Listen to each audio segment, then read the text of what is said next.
Welcome to the End of Life Conversations podcast. I'm Reverend Wakil David Matthews. And I'm the Reverend Mother Ana Luisa Armendariz. In this podcast, we share people's experiences with death and dying, whether it's grief and loss, joy and celebration, all things related to the end of life. We so enjoy all our insightful and passionate guests who generously tell their stories with compassion and wisdom. So let's get started.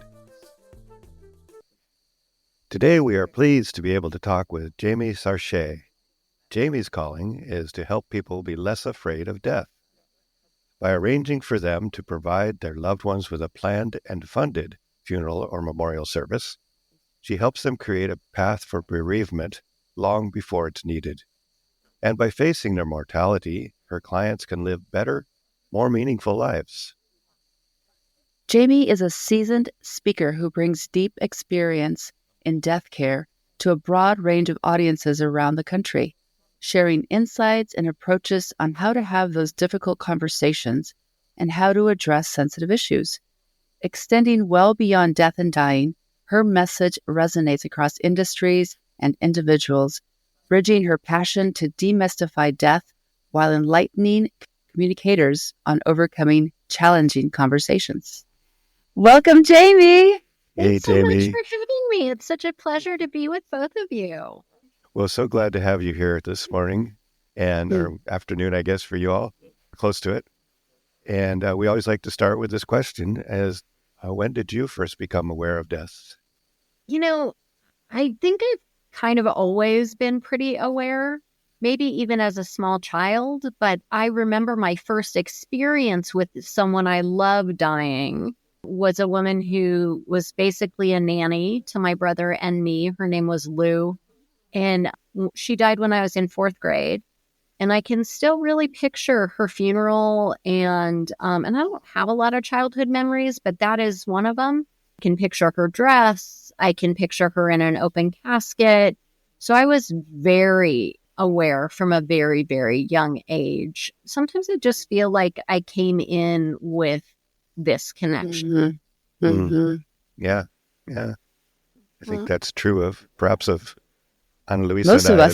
as well. Yeah, I was going to say, I think you step into this world and you have that thread already woven into your being.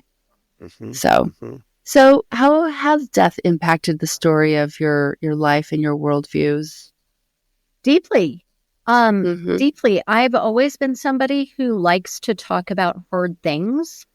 I like to push up against taboos. I don't believe that there are things that shouldn't be talked about. And so always I was doing those kinds of things. I was an AIDS educator in the early 80s when I was in college. In high school, I was a peer counselor. I was the person who, if people had a problem, they brought it to me because they knew that I had a real sense of agency and I would help them figure out what to do if they were worried that they had, a sexually transmitted infection or they were worried that they were pregnant.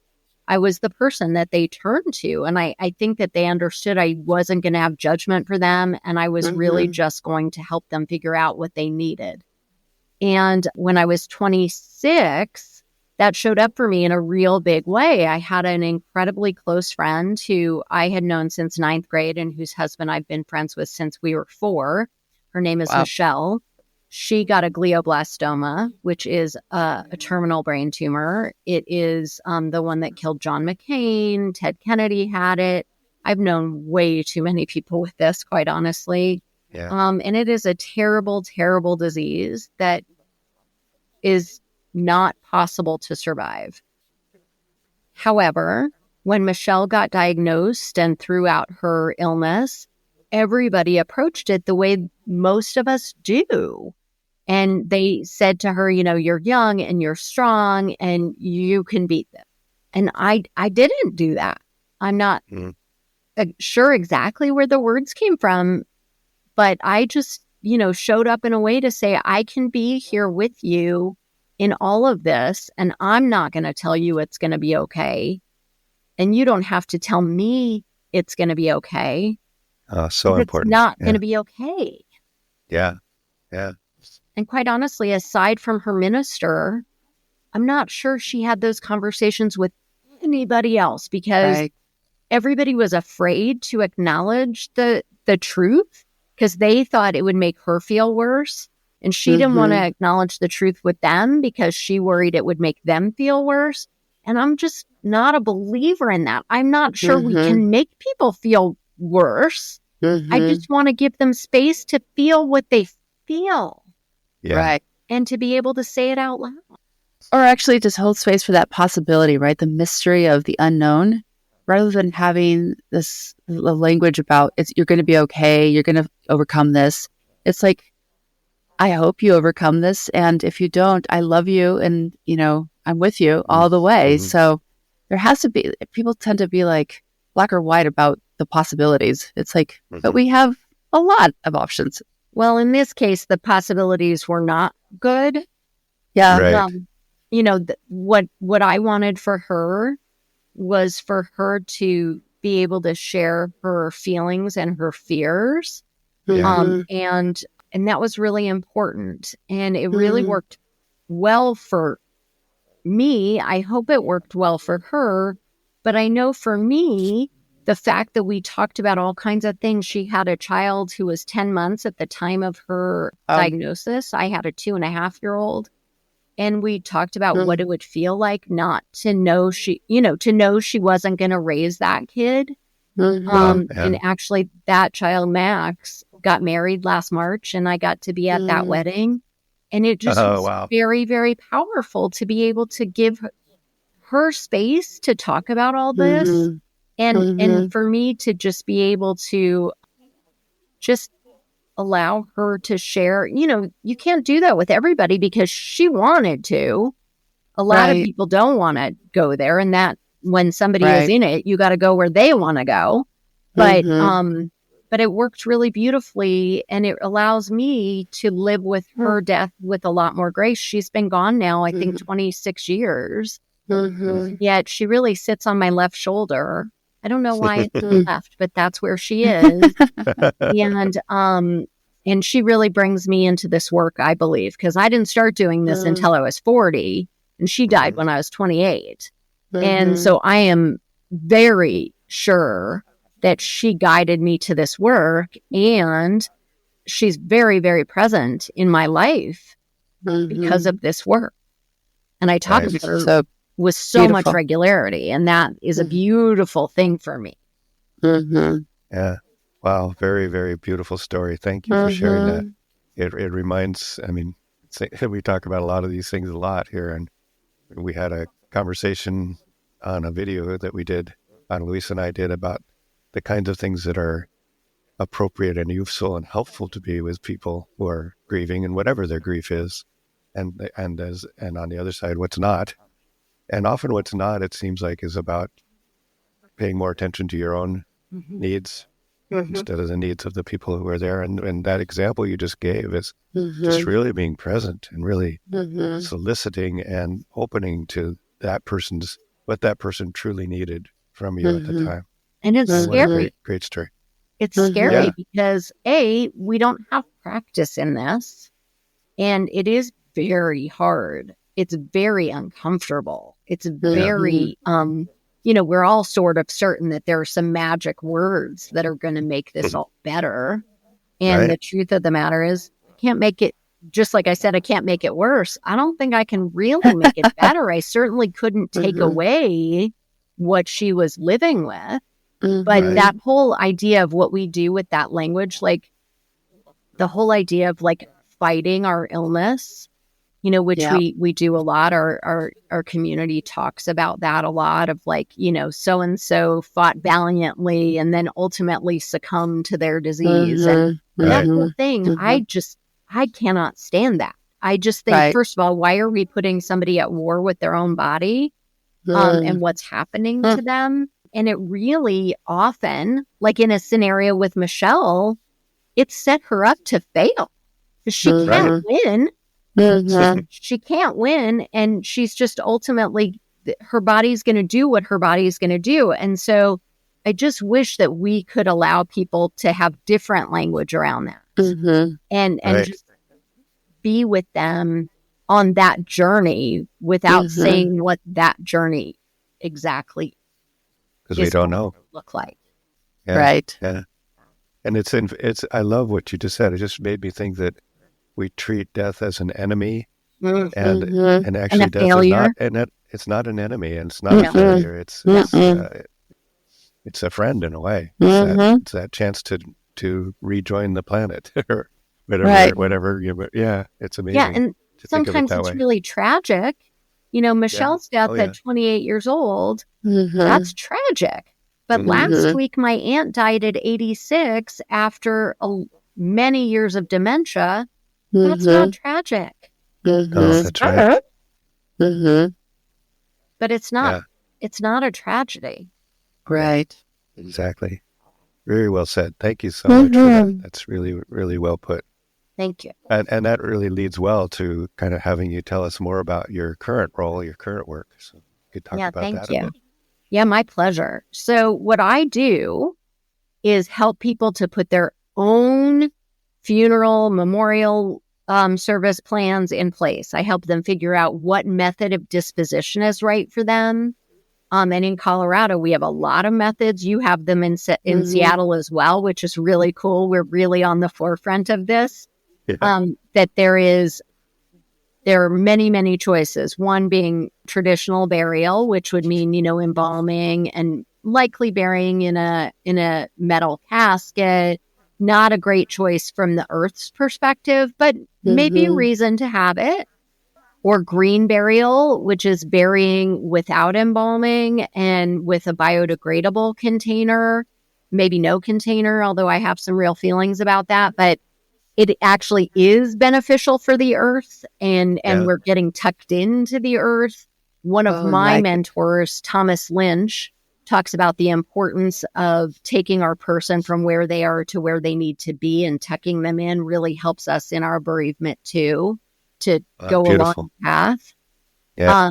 And that really is a sustainable method. It actually is exactly what people have been doing for millennia. And everything that grows comes from something dead. So Exactly. that green method is really a good choice. There's, of course, fire cremation, but most people have no idea how detrimental that is to the earth, and truly what a brutal process it is to the body. A lot of people will tell me, I don't want to be in a box, but I don't think they ever give any thought to what is it like to be in a fire. And some cultures, that's what they need to do, and I honor that. But if your culture, if you don't come from a culture that's what needs to happen, I just think it's incredibly important to talk about it. Does it match your values? There is, of course, cremation by water, which is a newer method. And instead of fire being used to burn away all the tissue, it is an alkali that's similar to liquid soap. And in the method that we use, it takes only 12 gallons of water, and it's really a beneficial situation. And then you still get what we would call ash. In a fire cremation scenario, the cremated remains, the ash, are going to be, they have no nutritional value anymore because of the burning. And also they're filled with gas. So they actually can be toxic to plants, and they're not a great choice. In the water cremation scenario, it really is a fertilizer. So that's really a great choice. And then in Colorado and in Washington and a few other states, there's natural organic reduction. Some people are calling that terramation now, body composting, where instead of composting in the ground, like in a green burial scenario, it's in a box outside of the earth.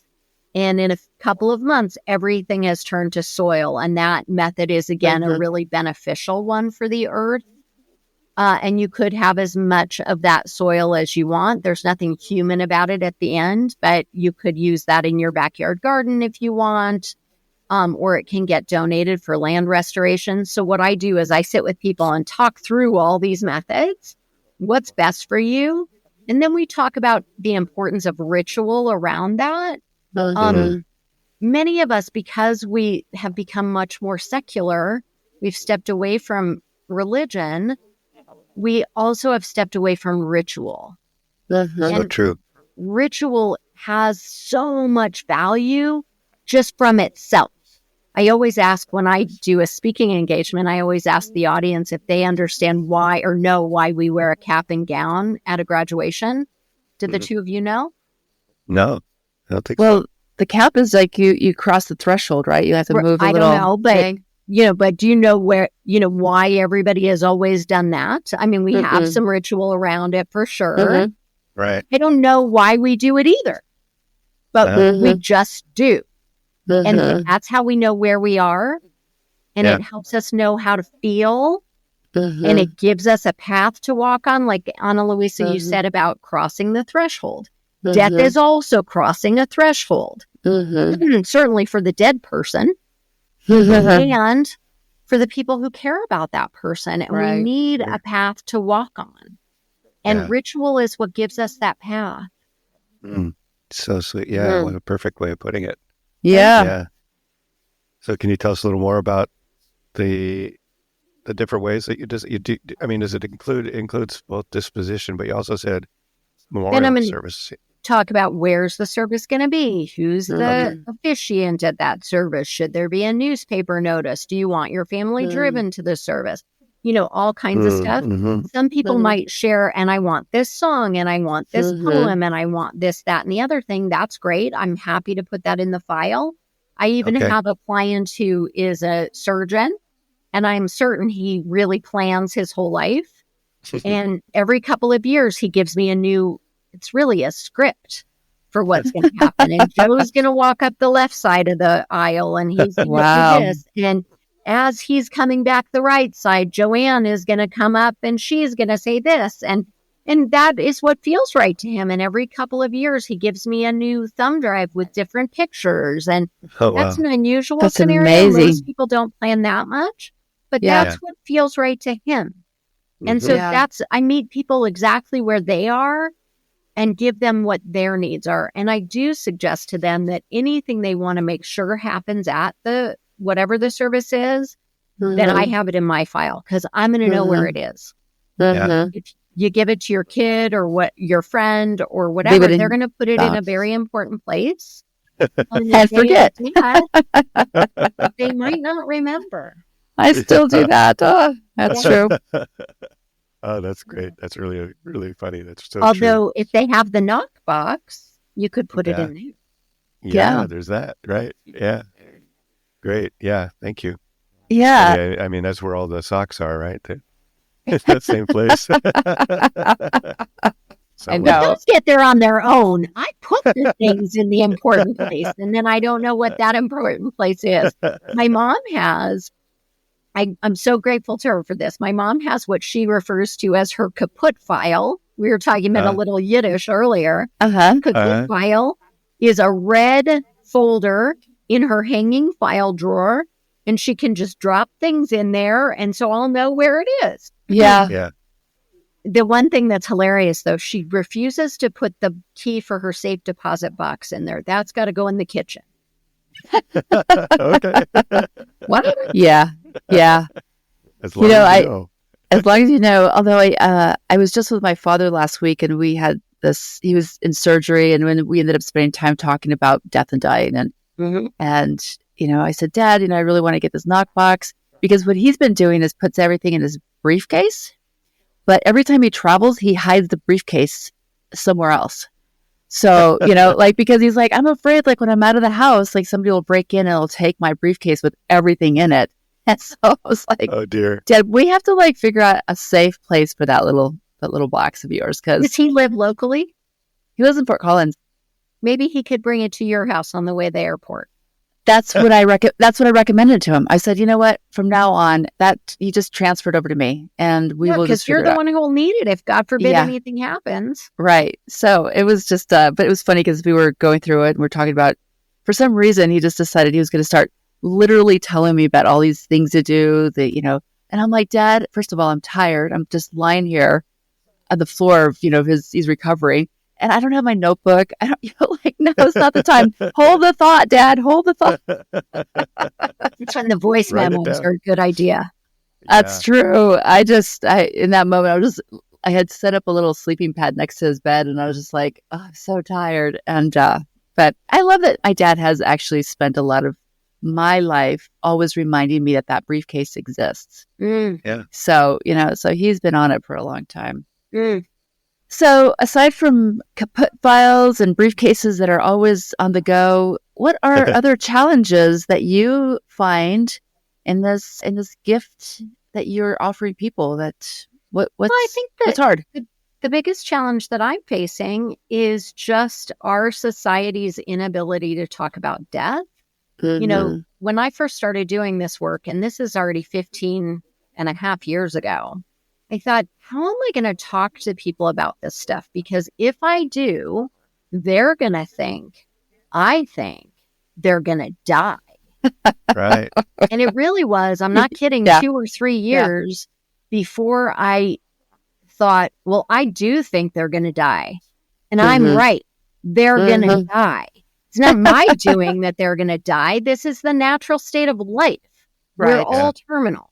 Some of us Right. might know more about timing or method, but we're all terminal.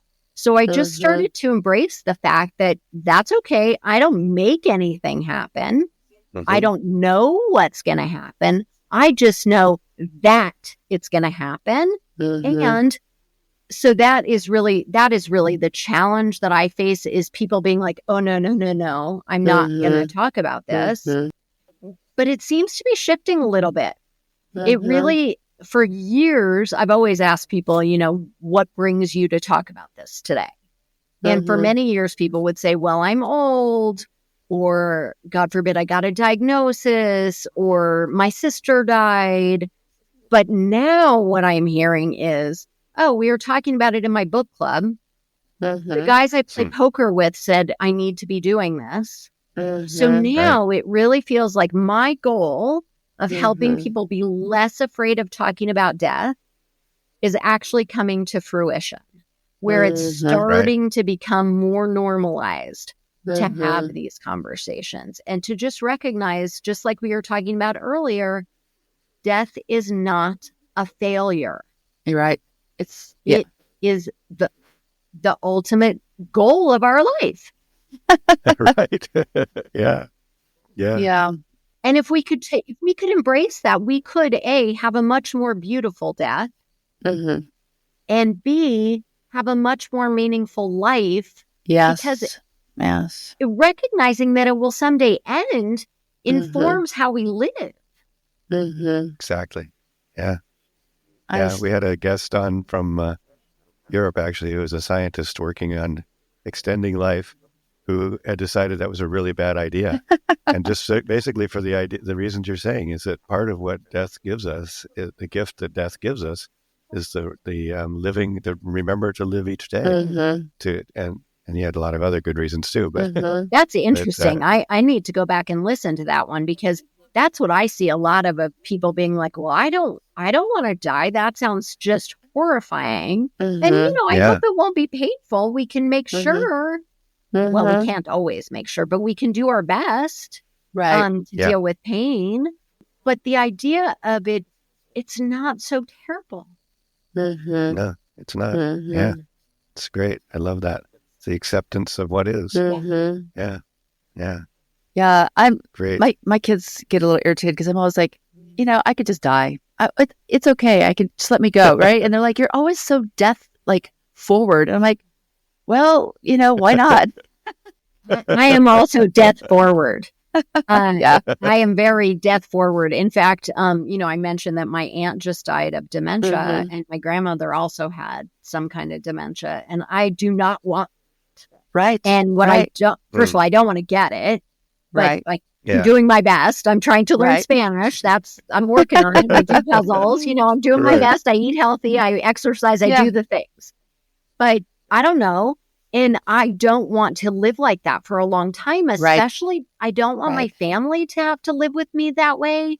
Like my aunt, thank God, if there is a good kind of dementia, she got it. She was loving and kind, much more so than in her previous life, quite honestly. But she was funny. Like, it was fine for her until probably the last 2 months of her life. But it was a long time. And thank God she had long-term care insurance that paid for her. She had things as well. They went as well as they could. Yeah. But I don't want my family, I don't have what she has. I don't want my family to spend all that money. I don't want them to spend all that time. I don't want them to kind of feel like I'm not me. Right. And so we talk about it a lot, and I kind of have some plans. I have a client who just went to Zurich to use Dignitas to end his life. And his wife was so sweet and like sent me a message because he's my client. So wanted to make sure I knew what was happening. And I think she was a little bit scared to share with me that this was their plan because she didn't know how I would respond. I'm a big proponent of doing whatever is right for you. I love that Colorado has medical aid in dying, although you cannot use it if you are cognitively impaired. So that's why you'd go to Zurich. You know, I just think this idea of we can own some of this. Yeah, exactly. We've heard a lot about too, like having agency about the end of life. I mean, we give so much information about birthing and you have choices and you can decide. And yet for another, interstellar birth, we're not allowed to do much, right? Like it's just. Yeah, we don't have that agency. Yeah. And it's a much longer time frame, like for birth, maybe you have 2 days and then they're going to get that baby out. That's not true in a death. I mean, my aunt didn't eat for probably 15 or 16 days. Oh, wow. Right. Okay. Yeah. She was holding on. Yeah. I just watched a very beautiful movie called My Last Ecstatic Days, which I highly recommend. A young man who had the blastoma chose to film his last couple of weeks of life, and they did a whole documentary on it. It's very beautiful. Right up to the last breath, literally, they had the camera on him when he took his last breath. And he was, I think it was 14 or 15 days without food and water when he finally died. So very, very moving. I also, with the dementia, and I just recently dealt with that too. I had a dear friend who's now in her home, and basically they're very happily sucking $10,000 a month out of her and her family and her, inheritance. And she's not there. Right. She's really not there. And I've gone to visit and I've sung to her and I've talked to her, but she's just not even responding anymore. And they do now. I think the University of Washington actually has created this dementia care, advanced care directive that you can fill out if you think you might be possibly dealing with dementia in your life, that you can do before you have dementia, which gives basically, like you're talking about, kind of, this is my agency. This is what I want to have happen if this is unable to make that decision myself. But are they allowing you to use medication to facilitate a death? I don't know if that's in there. It's called the Dementia Care Directive. I'd have to look and see. I think they do. See, I don't think so. I don't think we in the are. United States that you're allowed to use medication. I actually think that it is. I remember, Wakil, I got the book from one of our speakers, and I ordered the book, and that's what her mom did. She actually did have an advanced care directive plan, and they did do medical aid in dying. I think it was in Washington, but it was around dementia. They just figured it out. My book is around here, but I do have it. And it is a current book. It's in the last 2 years. Well, I will definitely look into that. I'm really under the impression that in the United States, you could not do anything to facilitate someone's death if they're cognitively impaired. But I will look into that too. I'm actually, I'm going to just look at my... Let's find that book and post it somewhere. Yeah, we'll post it in our podcast notes for sure. I will let you know. Well, you could use VSED. I just looked at this. You could use VSED, which means that it's voluntary stopping eating and drinking. Stopping eating. Right. Yeah. But they will give you medication to keep. Yeah, that's the VSED handbook. That's what it was. Okay, that's a little bit different than what I'm talking about, because medical aid in dying, in the way that I'm talking about it, it's medication. More right. Like here's a right. Couple medicines that are going to end your life in hours. That's true. Yeah. Versus this could be 14, 15 days. And yes, you would get some medicine to make it easier on you, but not to actually end your life. It's the not eating and drinking that ends your life. Well, yeah, it's good that we got that clear, because I was thinking that too. Very good. All right. Well, let's keep going here. And we also like to ask, and this is, I think, really important. What do you need for support? What supports you in this work? What kind of, Practices. what could help you feel supported, but also what kind of practices do you have that help you feel supported and continue to stay centered and grounded? Well, I think for me, I am so very, very lucky in that I have found the work that is my soul's purpose. I don't think that that's very common, that to find that work. And when I learned about this 15 years ago, I knew nothing about funerals. I mean, almost nothing. And I'm not a social worker. I'm not a psychologist. I really have no business doing this job. However, when I heard about it, it was a lightning bolt. And I absolutely knew that this is the role for me. The person who I work with at Feldman Mortuary in Denver never had anybody to do this before. I've created this out of whole cloth. I got no training whatsoever, which actually has been incredibly beneficial to me because most people who are prearranged funeral planners have training and you do it like this, and then you do like this, and then you do like this. And I never did it that way. I really figured out what works for me. And so I show up in an incredibly authentic way. Yeah. So the fact that I am absolutely meeting my soul's purpose helps me to feel very good about the work that I do and is really very much a practice. I also will say that I think it's just so meaningful that I can provide safety for people who need to talk about stuff. Like the medical aid in dying law in Colorado came into being because of a man named Charles Selzberg who had ALS. And he called me to ask me about Oregon's law. And at that time, I don't know what the rules are in Oregon now, but in that time, you had to be a resident of Oregon and you had to live there for, 6 months or whatever. And he didn't have that. And he didn't have the capacity to move there. And he didn't want to be here with the ALS for 6 months.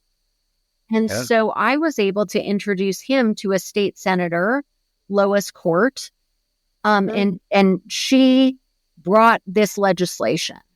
He did not benefit from this legislation. He ultimately stopped eating and drinking, I believe. And that's what facilitated his death. But all of these other people can now benefit because I was there for him when he needed to talk about this. Like it wouldn't have occurred to me to call Lois and to say, hey, we need this. But because I'm a safe person for him to bring this to, I could help him navigate that. And I see that in a lot of other realms. And so that really feeds me. And just being able to support people and to help them know that they're not alone in whatever they're dealing with for 6 minutes feels valuable to me. So it really just, I am a real caregiver by how I'm made. And so to hold up people in that way feeds something for me because I need to show up in that way. That's how I value myself. Yeah. Makes sense. So beautiful. Oh, yeah. I love that. Yeah. But I just guess I'll just circle back with this and just ask if are there times when it just overwhelms you?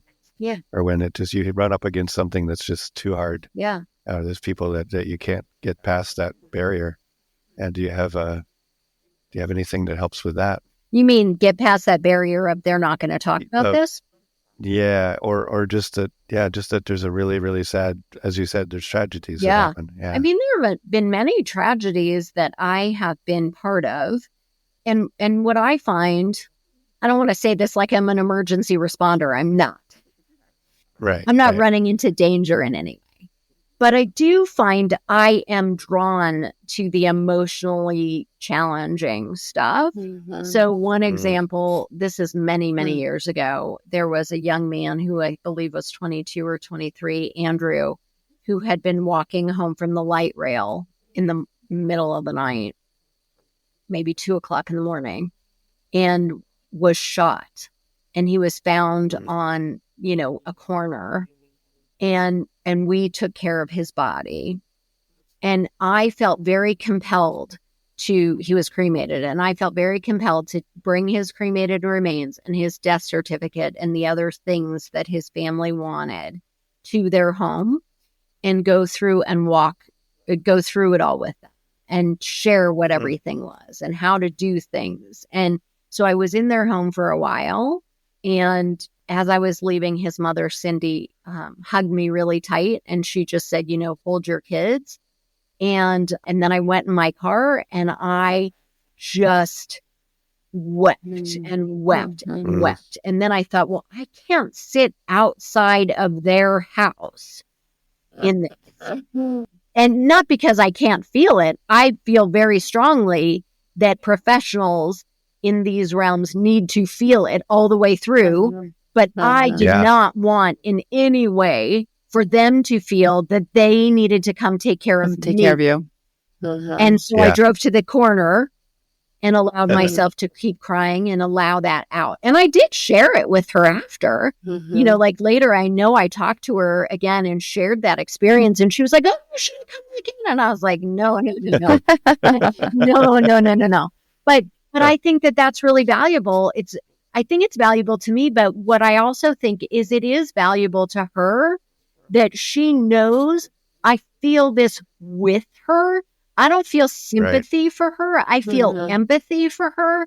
And I think what often happens in a place like that is people blame that person for what happened to them because it's so scary to think, oh, that could also happen to me.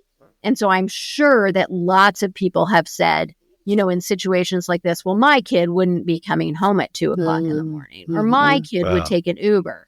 And maybe they would be smart enough not to say it to her, but there is that judgment because we don't want to think that we're all vulnerable. And I realize we're all vulnerable. Yes, absolutely. So true. Wow. Very well put. Thank you. Yes. So what frightens you about the end of life? I don't worry so much about the end of life for myself. I feel very confident that this is not the end. There is something else. I feel very confident about that. I have been with people as they die, and you can literally see, I know the two of you have also been with people as they die. You can literally see the light go out of them. And that... You feel it. Yeah. And they look a certain way when they're living, and they look completely different when they're dead. And that is, in my tradition, the neshama, the soul. I am certain about that. And so I feel very comfortable with, our loved ones are still with us. I feel closer to my grandparents now than I did when they were living. I know that they are there as my spirit guides. I am quite certain I will be that. So I don't worry about it particularly for myself. But what I do really worry about is what that will be like for the people that I love. And God forbid I die when my children are adults, but they're young adults. I want them to be grown up and have their own families. And, so I don't want them to have to navigate a life without me. Or for my husband to navigate a life without me. I am quite committed to, like I have any control of this, but quite committed to my husband being the one to die first because I'm certain that I will be okay. And I'm not so certain that he will be okay. I don't want that. I don't want to live a life without him, but I worry he would be in a dark room. So those are the things that I worry about. Again, not so much like what would it be like for me, but what will it be like for the people I love? Yeah. And a lot of the work you're doing is really about supporting the people you love, That's giving right. them what they need. That's Yeah. right. The fact that I have a funeral plan in place and have had that in place since I was 42, that is literally me holding their hand on that day. Exactly. Yeah, that's such a great way to put it. Great visual. Yeah, thank you. I think we're pretty much through our questions, so I would like to just leave it with, is there anything you wish we had asked?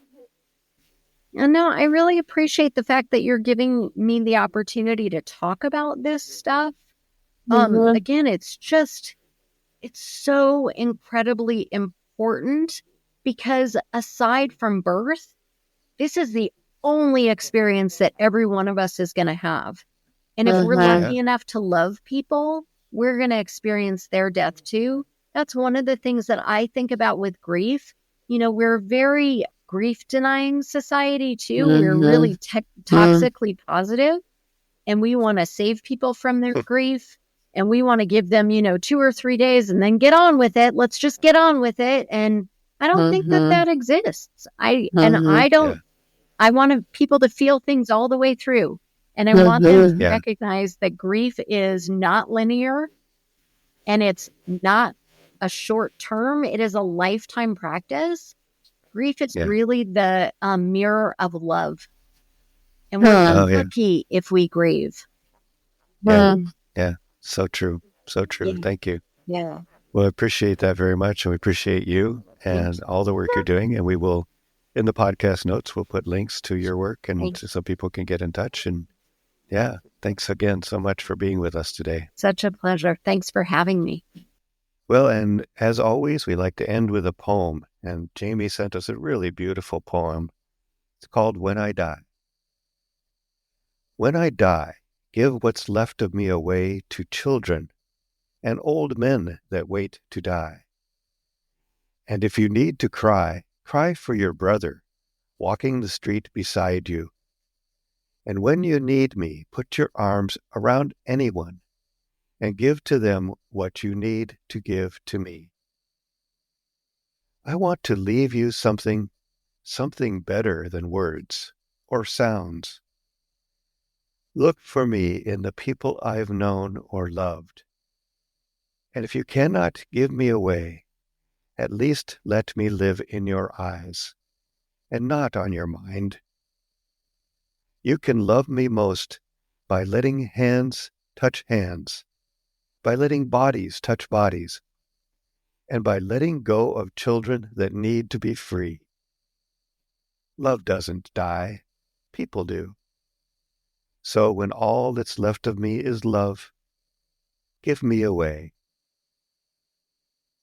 When I Die by Merritt Malloy. Thank you so much.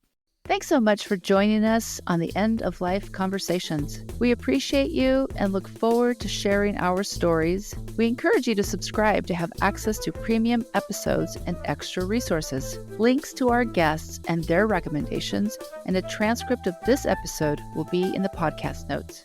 Yes, thank you so much. And please tell all your friends. Follow us on social media, and again, consider subscribing for some excellent premium content. We want to acknowledge that the music we are using was composed and produced by Charles Heastand. We also want to acknowledge that we live on unceded lands that have been cared for thousands of years by Indigenous peoples who are still here.